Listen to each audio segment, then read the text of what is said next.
కుంభమేళాలో viral గా మారడంతో పాటు ఇటీవల సినిమా ఛాన్సులు దక్కించుకుని వైరల్ గర్ల్ మోనాలిసా పెళ్లి ప్రస్తుతం తీవ్ర చర్చకు దారితీసింది. దీనికి తోడు ఓ దర్శకుడు ఆమెది లవ్ జిహాద్ అంటూ చేసిన వ్యాఖ్యలు సంచలనంగా మారాయి. ఇక వివరాల్లోకి వెళితే గతేడాది ప్రయాగ్రాజ్ కుంభమేళా సందర్భంగా సోషల్ మీడియాలో విపరీతంగా వైరల్ అయిన యువతి మోనాలిసా వివాహం ఇప్పుడు రాజకీయ వివాదానికి దారితీసింది.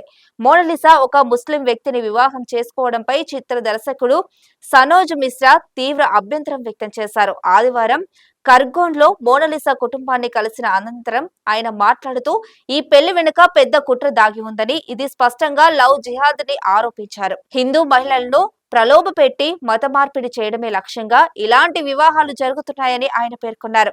ఈ వ్యవహారాన్ని ఇంతటితో వదిలిపెట్టకుండా మధ్యప్రదేశ్ ముఖ్యమంత్రి మోహన్ యాదవ్ ను కలిసి పూర్తి వివరాలతో ఫిర్యాదు చేస్తానని సనోజ్ మిశ్రా వెల్లడించారు. ఈ విషయంలో ప్రభుత్వం జోక్యం చేసుకుని విచారణ జరిపించాలని ఆయన డిమాండ్ చేస్తున్నారు. ఇక కుంభమేళాలో ఆధ్యాత్మిక గుర్తింపు పొందిన యువతి ఇలాంటి వివాహం చేసుకోవడం చర్చనీయాంశంగా మారింది. ఇప్పటికే పలు హిందూ సంఘాలు కూడా ఈ వివాహంపై ఆగ్రహం వ్యక్తం చేస్తుండగా దర్శకుడి వ్యాఖ్యలు ఇప్పుడు రాష్ట్ర రాజకీయాల్లో సంచలనం రేపుతున్నాయి.